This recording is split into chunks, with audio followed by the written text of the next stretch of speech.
दोस्तों, आज पुनः मैं अपने जीवन के एक नए संस्मरण के साथ हाजिर हुआ हूँ। इसे भी ध्यान से सुने और अपने अनमोल कमेंट से सुसज्जित करें। यह घटना उन दिनों की है जब मैं गिरिडीह के स्थानीय सीसीएल डीएवी स्कूल में कार्यरत था। लंबी छुट्टी के बाद स्कूल खुला था। कुछ दिनों स्कूल चला और एक दिन स्कूल के एक छात्र की मृत्यु की खबर आई। अफवाह उड़ी थी कि स्कूल के एक शिक्षक की मार के कारण उसकी मौत हुई थी। छुट्टियों के पहले उस गणित के शिक्षक ने उसे क्रोध में आकर कुछ थप्पड़ जड़ दिए थे, परंतु छुट्टियों के पूर्व पड़ी मार के कारण बालक मर जाए, इस बात पर हमें विश्वास नहीं हो रहा था। मृत बालक के पिता सीसीएल कर्मी थे, अतः क्लोकोलियरी का मजदूर संघ उसे न्याय दिलाने और स्कूल को इसका बुरा परिणाम भुगतने की चेतावनी दे रहा था।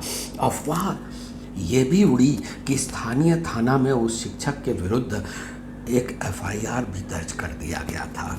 उस स्कूल में सबकी सांस हलक में अटकी हुई थी। सबसे ज़्यादा भय प्रिंसिपल साहब और वाइस प्रिंसिपल साहब को लगा पड़ा था। पता चला कि एक बड़ा जुलूस स्कूल पर हल्ला बोलने आ रहा है। भय के मारे स्कूल में छुट्टी घोषित कर दी गई और हम सभी शिक्षकों को प्रिंसिपल साहब ने बुला लिया और दिन भर रोका रखा, परंतु शिक्षिकाओं को अटेंडेंस के बाद घर जाने दिया गया।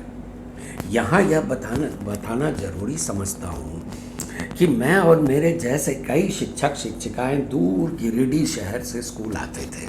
शेष को स्कूल के समीप अथवा कुछ दूर पपरवा टाड़ नामक जगह पर क्वार्टर मिला हुआ था, अतः हम शिक्षक भी स्टूडेंट्स की भांति सीसीएल और नॉन बीसीसीएल श्रेणी में बटे हुए थे।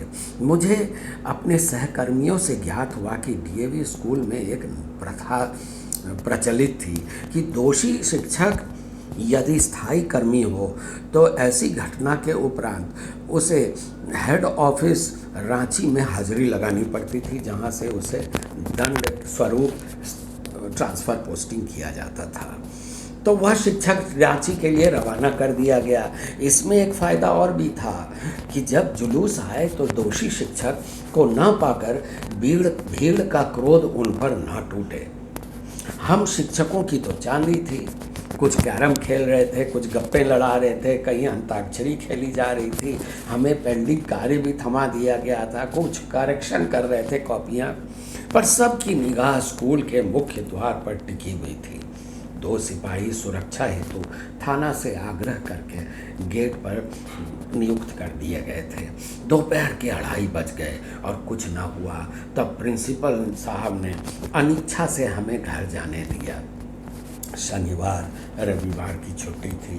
सोमवार को जब स्कूल खुला तो पता चला कि सारी घटना और दोषारोपण झूठा था। दरअसल उस बालक की बाईं गांठ के नीचे एक बलतोड़ हो गया था। लड़के को स्कूल में चपत जरूर पड़ी थी, पर बलतोड़ के कारण उसे बुखार हो गया और वो स्कूल आना उसने बंद कर दिया। इसी बीच छुट्टियां हो गई।